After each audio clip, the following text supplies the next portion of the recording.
yang kita bahas adalah tentang venturimeter. Venturimeter. Nah, venturimeter ini ya ada beberapa desain ya. Jadi desain yang pertama gini ya. Yang pertama, jadi ceritanya gini, kalian punya sebuah pipa ya, seperti ini pipanya misalnya ya.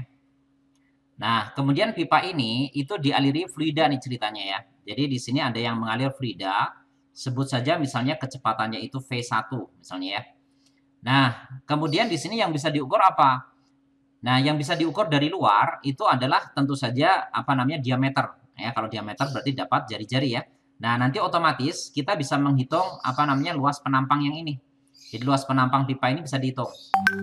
Nah, terus cara mengukur kecepatan fluida yang mengalir gimana? Nah, di sini meskipun kita nggak langsung bersentuhan dengan fluidanya, ini bisa dirancang alat yang bisa melakukan itu ya. Jadi caranya gini. Jadi si pipa ini itu dipotong ceritanya ya. Jadi dipotong seperti ini. Nah, disiapkan begini. Kemudian disambung dengan pipa yang lebih kecil lagi ya. Jadi yang ukurannya lebih kecil. Jadi ini disambung dengan pipa yang lebih kecil ya, seperti inilah kira-kira. Nah, gitu. Pipa ini mendatar ya. Jadi pipanya mendatar. Nah, misalnya kita anggap luas penampang di sini ya. Ini luas penampangnya sebut saja misalnya A2 ya. Di sini luas penampangnya tadi A1 misalnya ya. Nah, kecepatan aliran fluidanya di sini juga berubah ya, karena di sini lebih kecil, nanti di sini V2 gitu ya. Nah, terus langkah selanjutnya apa? Jadi langkah selanjutnya ini kemudian dibuat pipa yang transparan ke atas. Jadi sambung lagi pipa ke atas nih ceritanya. Nah, jadi di sini ada pipa ke atas begitu. Nah, yang transparan artinya bisa dilihat cairannya di sana. Nah, jadi di sini seperti ini ya. Jadi ada pipa transparan yang dibuat begini. Sebentar, ini harusnya berlubang di sini ya, gitu. Nah, tapi desain ini ya, desain fluida semacam ini hanya mungkin kalau bentuknya cairan ya, bentuknya cairan. Kalau gas nggak bisa ya, kalau gas kan pasti akan keluar ke atas. Jadi di sini bentuknya cairan mestinya. Nah, sehingga nanti karena terjadi perbedaan tekanan ya, jadi tekanan di tempat satu misalnya ini tekanannya P1 misalnya ya. Di sini tekanannya P1, nah di bagian pipa yang kecil ini tekanannya misalnya P2. Nah, karena tekanan ini berubah menjadikan fluida itu nanti mempunyai ketinggian yang berbeda di pipa yang ke atas ini. Jadi P1 itu lebih besar nanti. Ya, jadi P1 itu lebih besar dibanding dengan P2. Kenapa? Karena pada bagian yang bergerak lebih lambat itu tekanannya lebih besar. Yang bergerak lebih cepat di tempat yang kedua ini lebih cepat ya. Nah, itu tekanannya lebih kecil. Jadi nanti di sini fluidanya naik ke atas ya, lebih tinggi dibanding yang sebelah kanan. Jadi ada perbedaan ketinggian di sini. Ini misalnya ketinggian perbedaannya di sini adalah H misalnya. Jadi bedanya H. Nah, jadi dengan melihat besaran-besaran yang kelihatan ini, kita bisa mengukur kecepatan aliran fluida. Sebenarnya mau kita ukur yang mana sih? Ya V1. Aslinya kan yang V1 ya. Ini berapa gitu. Itu yang mau kita ukur. Nah, di sini nanti pertama ya, kalian coba terapkan persamaan Bernoulli. Jadi di sini kita punya apa? P1 ditambah setengah rho V1 kuadrat gitu ya. Kemudian ditambah dengan rho GH1. Nah, ini sama dengan di tempat 2 ya. Jadi P2 ditambah dengan setengah rho V2 kuadrat ditambah dengan rho GH2 gitu ya. Nah, karena pipa ini mendatar, bagian yang ini sama ya. Ini bisa dicoret kalau misalnya kalian pindahkan ke kanan atau ke kiri ya. Nah, ini kan nanti akan saling meniadakan. Nah, kemudian tekanan di tempat satu itu lebih besar. Jadi kalau kita ubah P1 dikurangi P2, yang sisi kanan ini yang ada V-nya ya, V1 kuadrat ini pindahkan ke kanan, nanti kalian punya begini, setengah rho. Di sini adalah V2 kuadrat dikurangi V1 kuadrat gitu ya. Nah, sehingga nanti selisih tekanan ini itu bisa diamati dengan perbedaan ketinggian fluida yang ada di sini.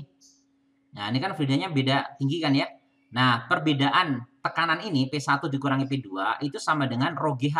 H yang ini tapi ya, H yang besar ini. Ya, jadi nanti bisa kalian ganti dengan rho, ini rho fluida ya. Dikalikan dengan G, dikalikan dengan H gitu. Nah, ini sama dengan setengah rho. Nah, di sini yang mau diukur kan V1, berarti V2-nya harus diganti. Pakai apa? Pakai persamaan kontinuitas. Jadi, debit di tempat 1 sama dengan debit di tempat 2. Debit itu apa? Kemarin sudah ya. Jadi dari persamaan kontinuitas di sini A1 kalikan V1 sama dengan A2 dikalikan dengan V2 gitu ya. Jadi kalau kita mau ganti V2, kita akan punya begini. A1 dikalikan dengan V1 dibagi dengan A2 ya. Jadi A2. Nah, gitu. Atau bisa ditulis gini sih, A1 dibagi dengan A2 gitu ya. Dikalikan dengan V1. Nah, ini kita bawa nih ya. Jadi V1 ini kita akan masukkan ke persamaan yang ini. Jadi ini kan ada V2 di sini ya. Nah, kita gantikan dengan ini tadi. Diganti dengan ini ya. Nah, kalau diganti, ini kan dikuadratin. Nanti kalian punya A1 dibagi dengan A2. Di sini kuadrat mestinya ya. Ini kan kuadrat nih. Kuadrat, kemudian V1 kuadrat. Min V1 kuadrat. Nah, gitu. Sehingga nanti kalau kita lebih sederhana lagi, row-nya bisa habis. 2-nya dikali silang ke sana ya. Jadi setengahnya. Ya, 1/2. 2-nya pindahkan ke kiri jadi 2GH. Nah, nanti di sebelah sini kalian bisa tulis begini. A1 dibagi dengan A2 kuadrat min 1 gitu ya.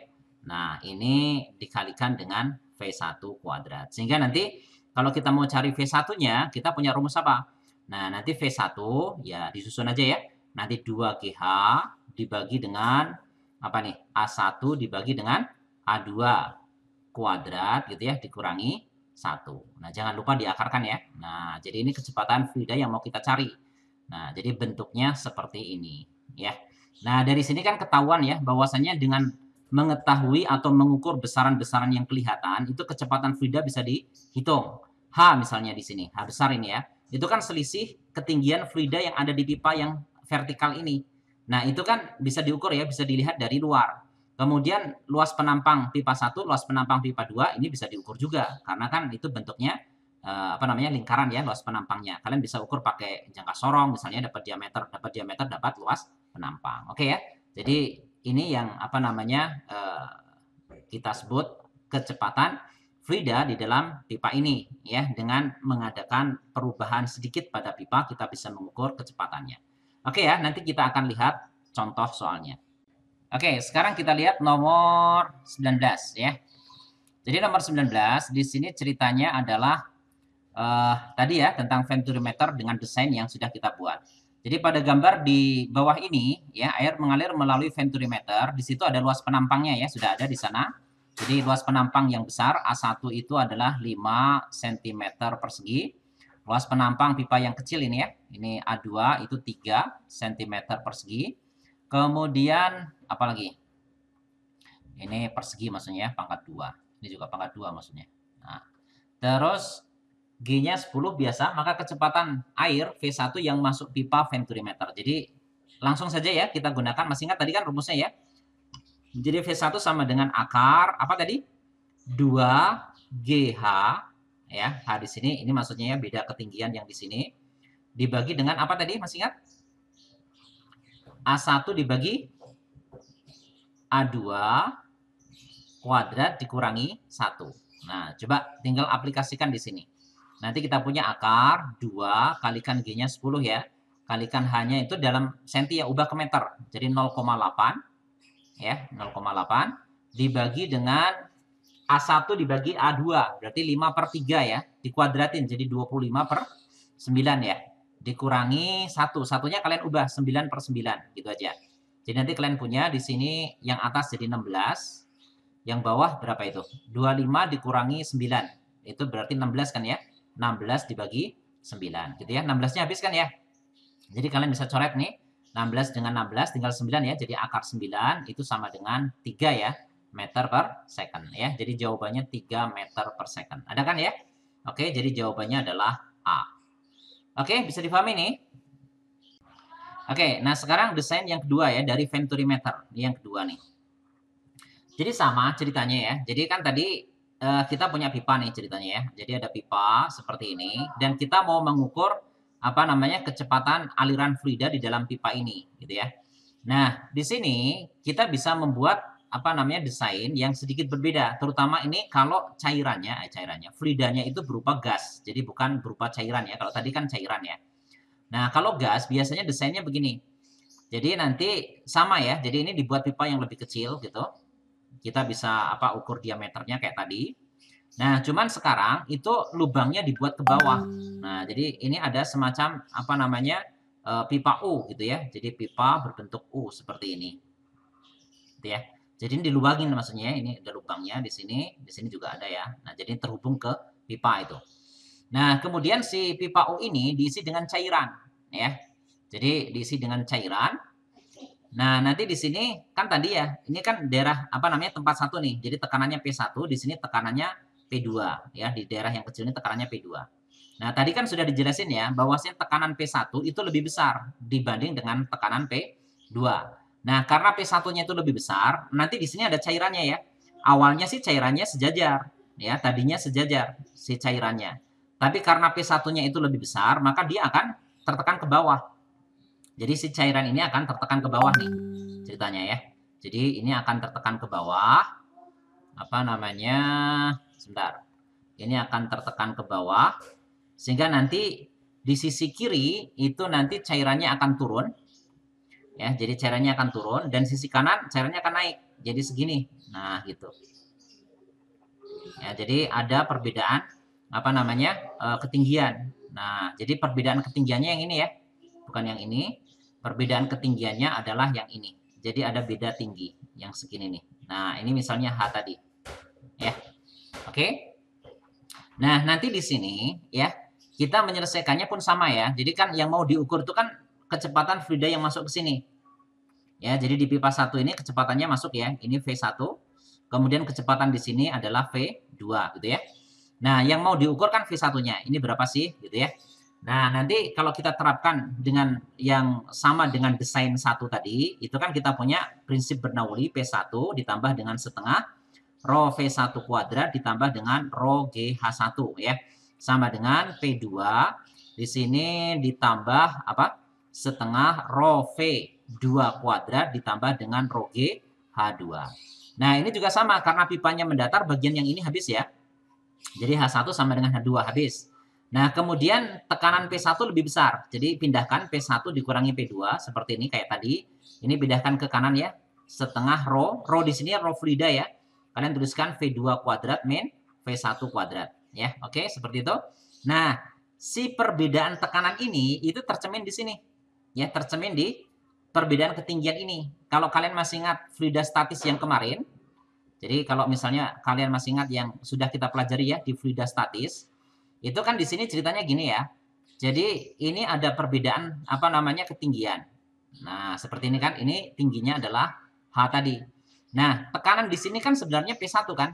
Jadi tekanan di sini itu adalah P1, sementara tekanan di sini P2 gitu ya. Sehingga nanti kalian punya begini, berarti P1 itu sama dengan P2 ditambah dengan rho GH, rho GH. Nah, rho GH itu ya tekanan segini nih. Gitu. Ya, sehingga nanti kalau kalian tukar ke kiri, P1 dikurangi P2 itu sama dengan rho GH. Nah, ini yang mau kita bawa nih, ya. Kalian apa namanya? Tukarkan ke sini. Nah, sehingga nanti kalian punya apa? Rho. Nah, rho-nya rho cairan ini ya. Rho cairan ini. Sebut saja di sini rho C lah misalnya. Jadi rho cairan ya. Rho C, rho cairan dikalikan dengan G dikalikan dengan H. Ini sama dengan setengah rho. Nah, ini rho fluida. Ingat ya, rho C itu rho cairan, rho yang di sini. Ini rho cairan. Nah, ini kayak tadi ya, V2-nya diganti. Dengan apa tadi? Masih ingat tadi? A1 dibagi dengan A2. Jangan lupa ini kuadrat. Ya, kuadrat ya dikalikan dengan V1 kuadrat min V1 kuadrat. Ya, diganti pakai persamaan kontinuitas yang tadi. Sehingga nanti kalau kalian coba apa namanya hitung, ya duanya dikalikan silang saja ke sana, nanti kalian punya apa? 2 rho cairan kalikan G dikalikan dengan H itu sama dengan, di sini masih ada rho-nya ya, masih ada rho, yang di dalam tinggal A1 dibagi dengan A2, jangan lupa kuadrat, ya dikurangi 1, tapi di sini V1-nya gitu ya. Nah, sehingga nanti kalau kita mau cari V1-nya, rumusnya jadi apa? Ya, V1-nya nanti akan berbentuk apa? Ya, tinggal disusun aja ya. 2 dikalikan rho cairan, dikalikan G, dikalikan H, dibagi dengan rho, dikalikan dengan A1, dibagi dengan A2. Gitu ya. Jangan lupa ini kuadrat ya. Kuadrat min 1. Kan gitu ya. Jangan lupa akarkan. Nah, jadi rumusnya nanti jadi seperti ini. Ya, rumusnya jadi seperti ini. Kalau desainnya adalah desain yang kedua ya. Nah, jadi tolong diingat nanti begini bentuknya. Oke, sampai di sini bisa difahami nih. Oke ya, sekarang kita lihat nomor 8 ya. Sebagai contoh. Jadi di sini berikut ini adalah venturimeter yang dilengkapi dengan manometer. Jadi di sini ada manometer raksa ya. Jadi nanti rho cairannya rho raksa ya. Jadi rho cairannya ini rho raksa. Jadi yang ini maksudnya nanti. Yang 13,6. Ini 13,6 gram per cc ya. Cc itu centimeter kubik. Terus di sini perbedaannya ada di sini yang ditanyakan malah ya. Jadi di sini H ini yang ditanyakan. Jadi ketinggian perbedaan ketinggian ya pipa manometer sebelah kiri dan kanan. Kemudian di sini dikasih tahu debitnya. Jadi Q itu sama dengan 6 liter per second ya, 6 liter per second. Ini debitnya ya. Nah, sehingga nanti di sini karena kan luas penampangnya ini dalam sentimeter ya. Ini kan ada luas penampang nih. Ya dua-duanya. Jadi A1 ada, A2 ada ya. Ini dalam sentimeter. Ini dalam sentimeter persegi ya. Nah, yang ini. Nah, coba karena di sini dalam sentimeter, ini liternya kalian ubah. Nah, masih ingat nggak? Jadi di sini 6 dikali berapa nih? Jadi 1 liter itu berapa sentimeter kubik? Ada yang... Hah? 1000 ya. Oke, jadi 1000 ya. Ini sentimeter ya, sentimeter kubik per second. Jadi nanti kalau kalian punya 6000 jadinya. Ini sentimeter kubik per second. Nah, sehingga nanti dapat V1.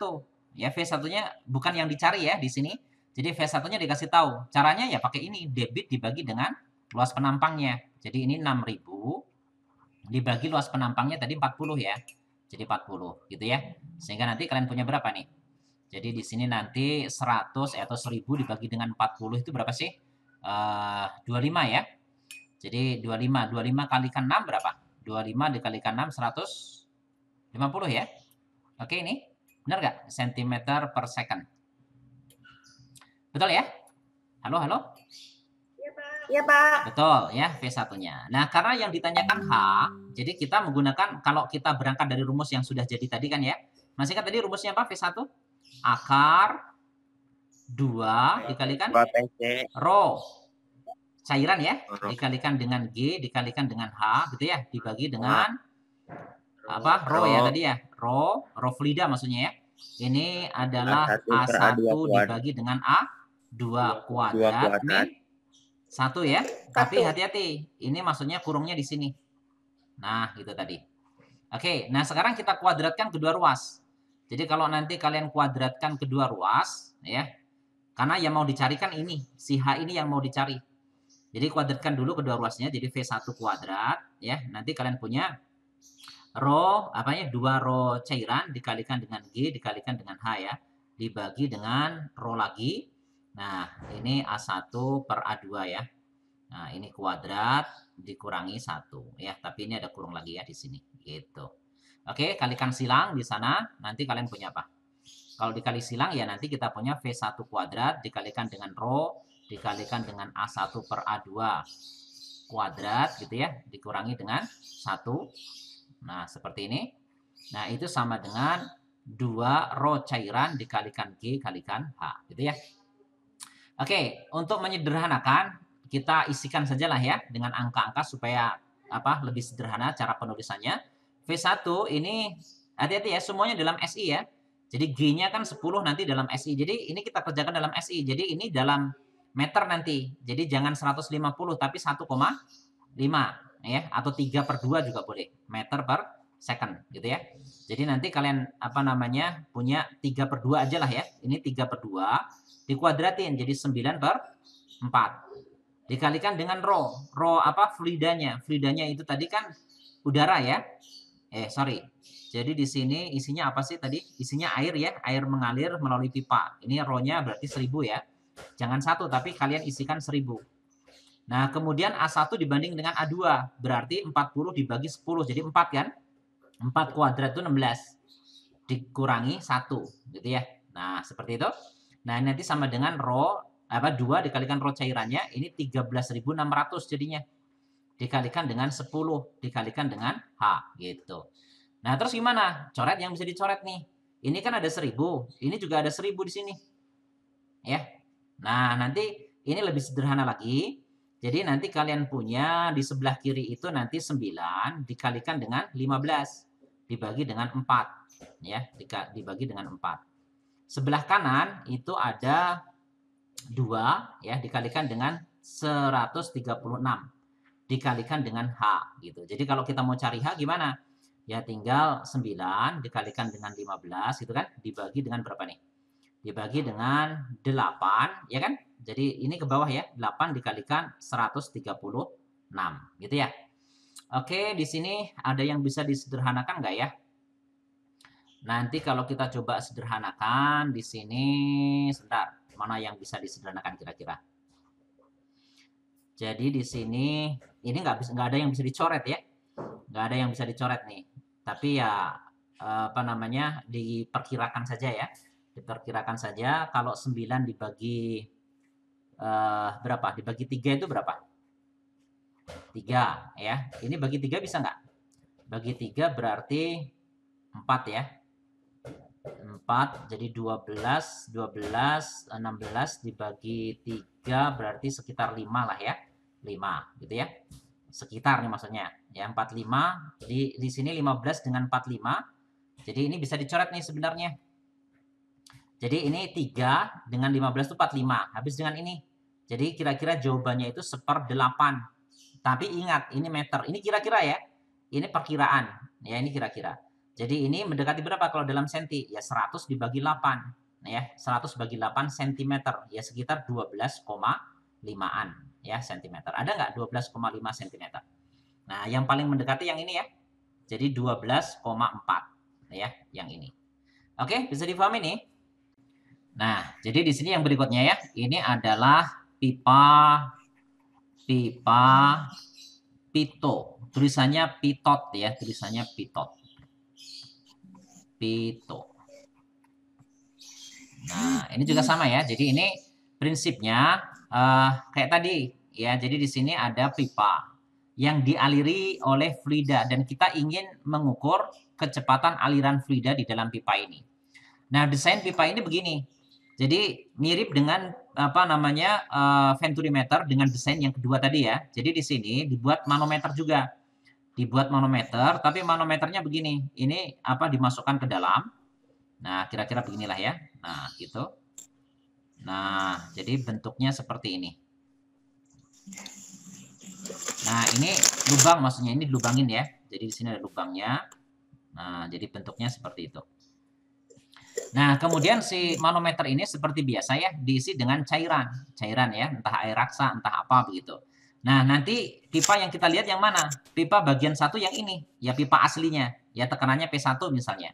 Nah, kan si fluida itu mengalir ya ke sana ya. Sebut saja misalnya di sini V1, kecepatannya segitu. Nah, nanti ada bagian fluida yang masuk ke dalam pipa ini. Nah, ketika dia masuk, itu kan mentok nih.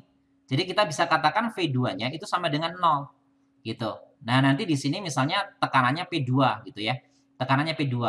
Jadi nanti di sini juga sama ya, P2 itu lebih besar. Jadi semakin kecil tekanannya, semakin kecil kecepatannya, itu semakin besar tekanannya. Nah, sehingga nanti menyebabkan apa? Cairan yang ada di manometer ini itu menjadi nggak seimbang lagi. Jadi nanti yang sebelah kiri lebih rendah. Ya, karena apa namanya? Kalau lebih rendah sih, jadi kebalik ini, sebentar.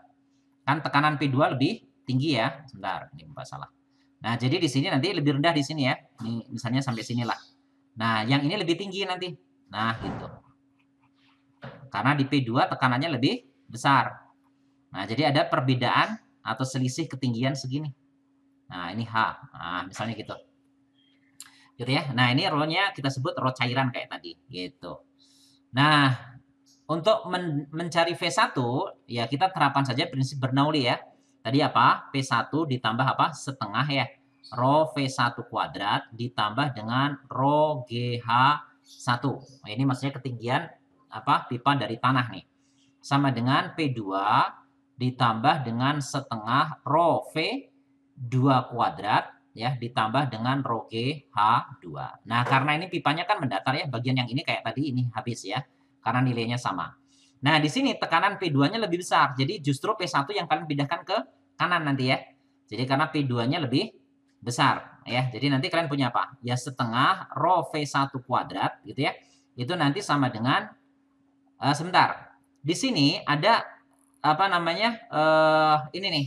Tadi udah dituliskan V2 sama dengan 0. Jadi bagian yang ini 0 nih. Nah, ini 0. Jadi nanti sebelah kanan tinggal P2 aja. Jadi nanti P2 dikurangi P1 gitu ya. Nah, nanti di sini kalian punya setengah rho-nya rho Fridanya di sini V1 kuadrat sama dengan, nah selisih tekanan ini kayak tadi. Jadi kalau Bapak apa namanya jelasin lagi, jadi ini kan pipa U, ceritanya gitu kan. Ini ada pipa U. Nah, kemudian di sini apa namanya tekanan yang sebelah kiri, ya tekanan sebelah kiri itu kan P1, yang di sebelah kanan P2. Ini kan ada selisih ketinggian kan. Ini H tadi. Berarti apa? Nanti P2 itu akan sama dengan P1 ditambah dengan rho cairan dikalikan G kali H. Gitu ya. Sehingga nanti kalau kalian pindahkan ke kiri, P2 dikurangi P1. Ya sama dengan apa? Rho cairan kalikan G kali H. Itu ya. Nah, itu yang sama dengan yang ini maksudnya. Nah, sehingga nanti kalau kita apa namanya gantikan, nanti kalian punya rho cairan dikalikan G kali H. Sehingga nanti dapat V1 kan? Nah, ini kali silang 2-nya jadi 2 rho cairan kali G kalikan H dibagi dengan rho fluidanya. Ya, jangan lupa diakarkan. Nah, jadi rumusnya lebih sederhana sebenarnya kalau pakai pipa Pito ya, cuman begini aja. Nah, gitu. Gitu ya. Jadi di sini kita punya kecepatan fluida mengalir jadi seperti ini nanti. Oke, di sini sebentar. Oke ya, jadi bentuknya seperti ini. Oke, ini bisa dipahami ya? Ada pertanyaan nggak? Siap. Oke, jadi di sini nomor 9. Sebuah tabung pito digunakan untuk mengukur kelajuan aliran udara. Pipa U dihubungkan pada lengan tabung dan diisi dengan cairan yang memiliki massa jenis 800 ya. Nah, ini massa jenis cairannya. Jika massa jenis udara, jadi ini rho fluidanya ya, yang tadi, ini rho fluidanya. Dan perbedaan level cairan di tabung U itu adalah 25 cm, maka kelajuan aliran udara yang terukur. Nah, tadi masih ingat rumusnya untuk pipa pito tadi? V1-nya munculnya berapa tadi? Akar. Halo, masih ingat tadi? 2 dikalikan rho cairan dikalikan G dikalikan H ya. Dibagi dengan rho fluida. Gini aja kan? Nah, sekarang kita masukin nilainya. Jadi rho 2 dikalikan rho cairan. Rho cairannya tadi 800 ya dibilang. 800 dikalikan 10 percepatan gravitasi dikalikan dengan H. Hanya 25 ya, tapi dalam senti itu. Diubah ke meter 10 pangkat min 2. Nah, kemudian apalagi? Dibagi dengan cairan ya. Cairan apa namanya? Fluidanya. 1 ya. Ini 1 kg per meter kubik. Oke, di situ ada yang bisa dicoret? Ini 100 dengan 100 habis. Ya. Kemudian yang bisa dikeluarkan dari akar dikeluarin aja. Jadi di situ berapa nih? 2 kalikan 8 16. Jadi 4 ya, keluar ya. Terus 25 kan bisa keluar jadi 5. Tapi masih nyisa di dalamnya akar 10 ya. Betul nggak? Ini berarti 20 akar 10. Nah, akar 10 itu kira-kira berapa? Ada yang bisa memperkirakan nggak akar 10 itu kira-kira berapa? Kira-kira aja. Ada yang bisa mengira-ngira? Akar 10 kira-kira berapa? 3 koma ya, Pak? 3 koma sedikit kan? 3 koma. Kalau Bapak anggap 3 aja, jawabannya berapa?